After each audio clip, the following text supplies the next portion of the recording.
Hello friends, हमारे YouTube channel mister KG में आपका स्वागत है। तो आज हम शुरू करने जा रहे हैं बहुत ही इम्पोर्टेंट वीडियो सीरीज जिसमें हम सीखने वाले हैं आईयूपीएसी के द्वारा कार्बनिक यौगिकों का नामकरण। तो चलिए शुरू करते हैं। अभी अभी मैंने पीछे दो वर्ड कहे, पहला कार्बनिक यौगिक और दूसरा आयु। तो चलिए सबसे पहले जान लेते हैं कि कार्बनिक यौगिक क्या होता है। वे यौगिक जो कार्बन से मिलकर बने होते हैं कार्बनिक यौगिक कहलाते हैं, जैसे मीथेन, एथेनॉल, इथेन और ऐसे ही बहुत सारे। ठीक है, अब चलिए बात करते हैं आईयूपीएसी की। तो आईयूपीएसी की फुल फॉर्म होती है international union of pure and applied chemistry. हम जितने भी कार्बनिक यौगिकों का नामकरण करते हैं और उसके लिए जिन नियमों का यूज करते हैं वो सभी आईयूपीएसी द्वारा ही दिए गए हैं। अब सवाल ये बनता है कि आईयूपीएसी की जरूरत क्यों पड़ी। तो आईयूपीएसी की जरूरत हमें इसीलिए पड़ती है क्योंकि हमारी पृथ्वी पर अनेकों कार्बनिक कंपाउंड है जिनका नाम याद रखना शायद बहुत ही मुश्किल है। तो इसी समस्या को आसान करने के लिए आईयूपीएसी ने कुछ रूल बनाए जिसके द्वारा यदि हमें कोई भी कार्बनिक यौगिक दे दिया जाए तो हम उसके स्ट्रक्चर को देखकर आसानी से उसका नामकरण कर सकते हैं। यानी अब हमें सभी यौगिकों के नाम याद रखने की जरूरत नहीं है। हम किसी भी कार्बनिक यौगिक का नामकरण आईयूपीएसी का प्रयोग करके आसानी से कर सकते हैं। तो चलिए शुरू करते हैं आज का हमारा सबसे आसान और सबसे इम्पोर्टेंट टॉपिक, आईयूपीएसी के द्वारा कार्बनिक यौगिकों का नामकरण। तो अभी अभी मैंने पढ़ा कार्बनिक यौगिकों का नामकरण आईयूपीएसी द्वारा किया जाता है। ठीक है, तो चलिए अब देखते हैं कि नामकरण के नियम क्या है। तो सबसे पहले एक कार्बनिक यौगिक के नाम के तीन भाग होते हैं। ठीक है, सबसे पहला होता है शब्द श्रृंखला, दूसरा अनुलग्न और तीसरा पूर्वलग्न। तो चलिए अब जानते हैं कि इनका मतलब क्या है। तो सबसे पहले शब्द श्रृंखला। शब्द श्रृंखला किसी भी यौगिक के नाम का एक मुख्य भाग है, यानी ये उस नाम का आधार है। अनुलग्न है जो शब्द श्रृंखला के बाद आता है। ठीक है, और पूर्वलग्न जो शब्द श्रृंखला के पहले आता है।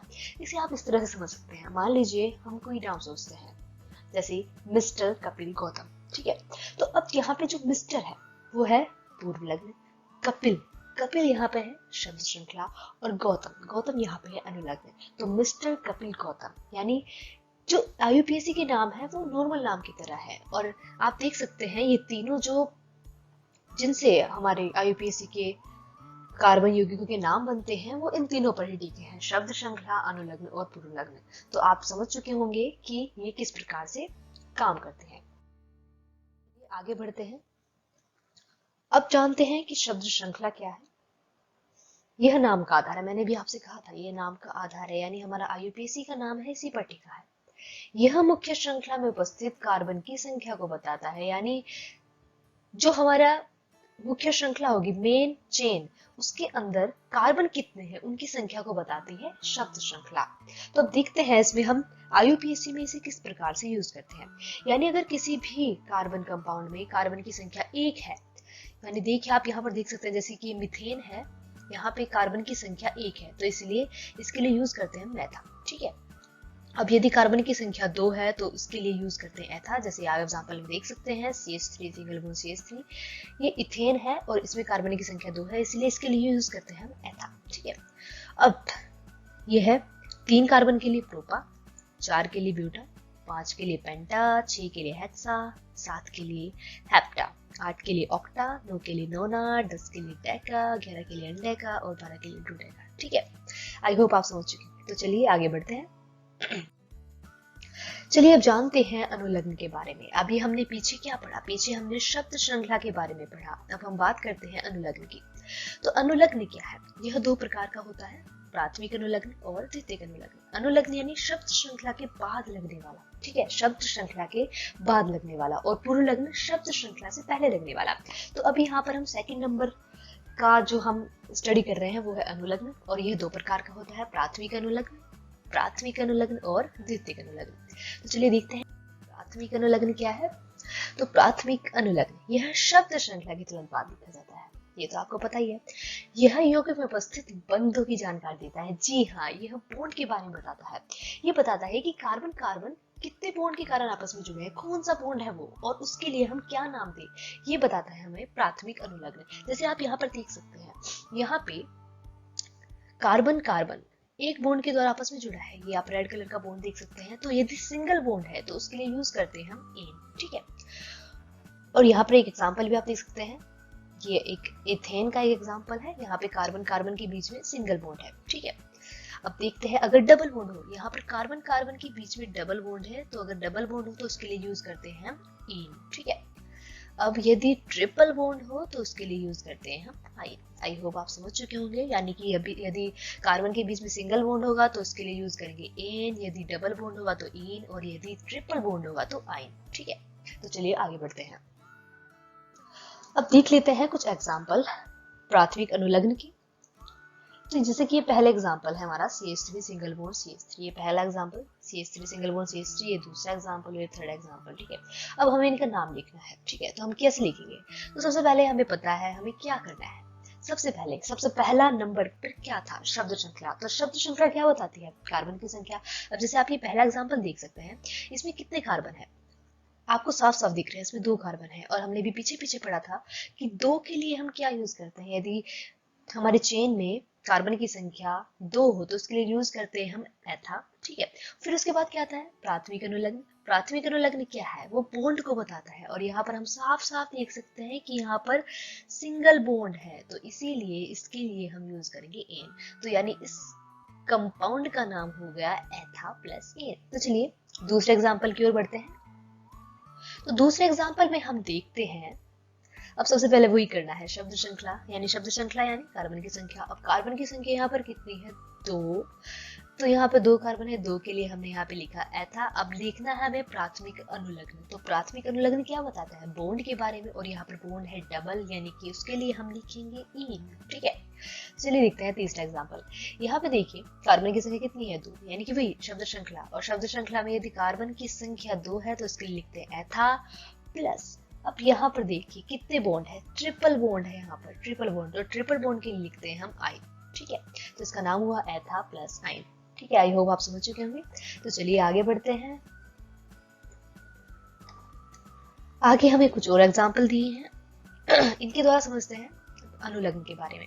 तो यहाँ पर देखिए आप, सबसे पहले मुझे ये मैंने जो एग्जाम्पल लिया, फोर्थ एग्जाम्पल, इसमें क्या है? सबसे पहले वही शब्द श्रृंखला यानी कार्बन की संख्या, और यहाँ पर कार्बन कितने? 1 2 3, तो यानी 3 कार्बन है, और हमें पता है कि 3 कार्बन के लिए हम यूज करते हैं प्रोपा।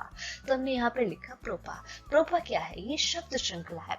इन शब्दों पर भी हमें ध्यान देना है, ठीक है। तो ये है शब्द श्रृंखला, और उसके बाद हमें पता है हमें लिखना होता है प्राथमिक अनुलग्न, जो बताता है बॉन्ड को। अब यहाँ पर आप देख सकते हैं, यहाँ पर मैंने ए नहीं लिखा, जबकि यहाँ पर सिंगल बॉन्ड भी मौजूद है। इसका क्या मतलब है?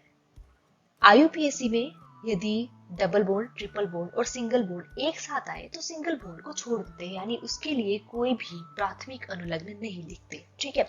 सिर्फ डबल बॉन्ड के लिए लिखते हैं और ट्रिपल बॉन्ड के लिए लिखते हैं, ठीक है। आई होप आप समझ चुके होंगे, वैसे समझ तो चुके होंगे, ठीक है। अब यहाँ पर आप देख सकते हैं डबल बॉन्ड है, सिंगल बॉन्ड को तो छोड़ देना है। अब इसके लिए कोई नाम नहीं लिखना, हमें लिखना है सिर्फ डबल बॉन्ड के लिए। तो डबल बॉन्ड के लिए प्राथमिक अनुलग्न होता है एन। तो इस प्रकार से इस कंपाउंड का नाम हुआ प्रोपा प्लस एन, ठीक है। तो चलिए बढ़ते हैं अगले एग्जाम्पल की ओर।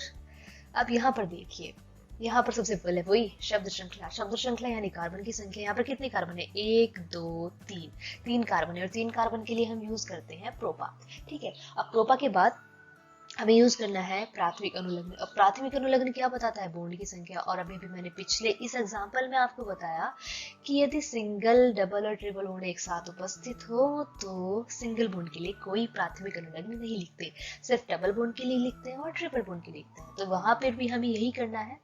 यहाँ पर हमें ट्रिपल बॉन्ड दिखाई दे रहा है, सिंगल बॉन्ड को तो भूल जाना है, ठीक है। और डबल ट्रिपल बॉन्ड के लिए हम यूज करते हैं आइन। तो इसका नाम हुआ प्रोपा प्लस आइन। तो चलिए बढ़ते हैं अगला एग्जाम्पल की ओर। यहाँ पर सबसे पहले वही शब्द श्रृंखला यानी कार्बन की संख्या। अब कार्बन यहाँ पर कितने हैं, 1 2 3 4 5 कार्बन, और 5 कार्बन के लिए शब्द श्रृंखला होता है पेंटा। ठीक है, और अब देखते हैं यहाँ पर हम बॉन्ड। अब सिंगल बॉन्ड को तो छोड़ ही देना है, सिंगल बॉन्ड को हमें नहीं देखना, हमें देखना है डबल बॉन्ड और ट्रिपल बॉन्ड। तो यहाँ पर डबल बॉन्ड है और ट्रिपल बॉन्ड है। अब यहाँ पर एक और कंफ्यूजन होगी आपको कि अब किसे पहले लिखे और किसे बाद में लिखे। तो IUPAC में एक बहुत ही अच्छी चीज है कि यदि आप किसी ऐसी कंफ्यूजन में पड़ जाए कि किसे पहले लिखे और किसे बाद में लिखे, तो उसमें आप बस एक चीज का याद रखिए, अल्फाबेट। यानी जिस वर्ड का जो पहला अल्फाबेट है वो सबसे पहले आता है। जैसे यहाँ पर आप देख सकते हैं इन और आइन में ई है जो पहले आता है और वाई उसके बाद आता है, तो इसीलिए ई को पहले लिखा है, वाई को बाद में लिखा है। ठीक है, तो IUPAC में यही होता है कि जो अल्फाबेटिकली पहले आता है उसे पहले लिखते हैं, जो बाद में आता है उसे बाद में लिखते हैं। ठीक है, तो आई होप आपको समझ चुके होंगे। मैं एक और बात समझा देती हूँ। यहाँ पर सबसे पहले कार्बन की संख्या देखते हैं। यहाँ पर कार्बन की संख्या हमें पता है कितनी है, 1 2 3 4 5 के लिए पेंटा, शब्द श्रृंखला पेंटा यूज की।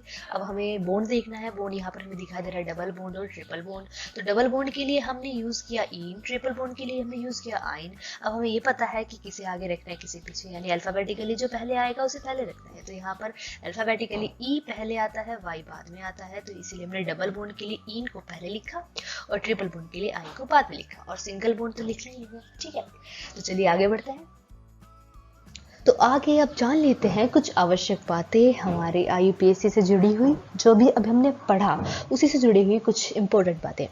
यदि किसी यौगिक में डबल बॉन्ड और ट्रिपल बॉन्ड 2 या 2 से अधिक बार आए, तो उसके लिए हम डाई, ट्राई और टेट्रा का यूज करते हैं, पेंटा का यूज करते हैं, हेक्सा का यूज करते हैं, और ऐसे ही अगर और ज्यादा हो तो और शब्द का यूज करते हैं। तो सबसे पहले देखिए, अगर मान लीजिए कि डबल बॉन्ड किसी कंपाउंड में 2 बार आया तो उसके लिए हम यूज करते हैं डाई। अगर 3 बार आया तो ट्राई, 4 बार आया तो टेट्रा, 5 बार आया तो पेंटा, और 6 बार आया तो हेक्सा, हेप्टा, ऑक्टा, नोना। ठीक है, ये आपको पता है। ठीक है, तो चलिए अब देखते हैं इससे जुड़े कुछ एग्जाम्पल्स। तो ये देखिए हमारे पास कुछ एग्जाम्पल है। ये पहला एग्जाम्पल देखते हैं। इसमें सबसे पहले हमें इसका नाम लिख रहे हैं। अब नाम किस तरह से लिखे आपको पता है। सबसे पहले शब्द श्रृंखला यानी कि कार्बन की संख्या। तो कार्बन कितने हैं, 1 2 3 4। तो मुझे यहाँ पर 4 कार्बन दिखाई दे रहे हैं, और 4 कार्बन के लिए हम यूज करते हैं ब्यूटा। तो हमने यहाँ पे लिखा ब्यूटा।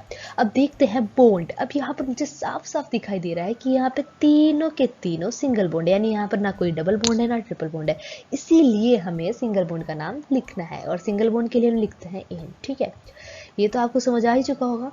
तो चलिए बढ़ते हैं अगले एग्जाम्पल की ओर। यहाँ पर देखिए, यहाँ पर सबसे पहले वही शब्द श्रृंखला यानी कार्बन की संख्या, और यहाँ पर कार्बन कितने हैं, 5 कार्बन, और 5 के लिए हम लिखते हैं पेंटा। और अब देखते हैं क्या, अब बॉन्ड की संख्या यानी कि प्राथमिक अनुलग्न। बॉन्ड क्या है यहाँ पर, एक तो डबल बॉन्ड है और एक और डबल बॉन्ड है, यानी कि 2 डबल बॉन्ड है, और सिंगल बॉन्ड को तो छोड़ना, ये तो आपको पता ही है।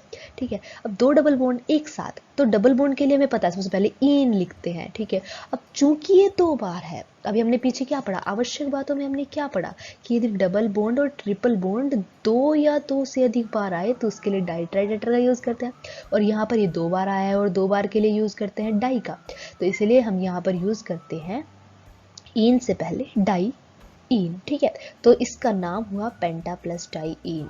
ठीक है, अब चलिए बढ़ते हैं तीसरे एग्जाम्पल की ओर। यहाँ पर आप देख सकते हैं CH3 single bond C, triple bond C, single bond CH2, single bond C, triple bond CH। अब यहाँ पर सबसे पहले वही शब्द श्रृंखला यानी कार्बन की संख्या, और कार्बन की संख्या यहाँ पर हमें दिखाई दे रही है 6, और 6 के लिए हम लिखते हैं हेक्सा। ठीक है, अब प्लस क्या, प्लस के बाद लिखते हैं हम प्राथमिक अनुलग्न, और प्राथमिक अनुलग्न बताता है बॉन्ड को। अब तक ये तो आप समझ ही चुके होंगे कि सिंगल बॉन्ड को तो हमें छोड़ देना है। ठीक है, तो सिंगल बॉन्ड तो हमने छोड़ दिया, तो हमें यहाँ पर दिखाई दे रहा है एक ट्रिपल बॉन्ड यहाँ, एक ट्रिपल बॉन्ड यहाँ। तो इसके लिए क्या करता है, ट्रिपल बॉन्ड के लिए हम प्राथमिक अनुलग्न में क्या लिखते हैं, आइन। और जो आवश्यक बातों में हमने पढ़ा कि यदि ये 2 या 2 से अधिक बार आए तो उसके लिए यूज करते हैं डाई, ट्राई, टेट्रा। और क्योंकि ये हमें यहाँ पर 2 दिखाई दे रहे हैं तो इसीलिए हम इनके नाम से पहले लिखेंगे डाई, तो इसका नाम हुआ हेक्सा प्लस डाई इन। ठीक है, तो आई होप आपको ये वीडियो पसंद आया होगा और जो मैंने आपको समझाना चाहा वो आपको समझ भी आया होगा। तो अगर आपको ये वीडियो अच्छा लगा तो सब्सक्राइब कीजिए हमारे चैनल को मिस्टर केजी को, और लाइक कीजिए और अपने दोस्तों के साथ शेयर कीजिए इस वीडियो को। और यदि आपको कोई डाउट हो तो उसे कमेंट सेक्शन में ज़रूर पूछिएगा। और इसके बाद हम देखेंगे द्वितीयक अनुलग्न के बारे में। हम पढ़ेंगे कि द्वितीयक अनुलग्न क्या है और उससे जुड़े कुछ एग्जाम्पल देखेंगे। तो शुक्रिया।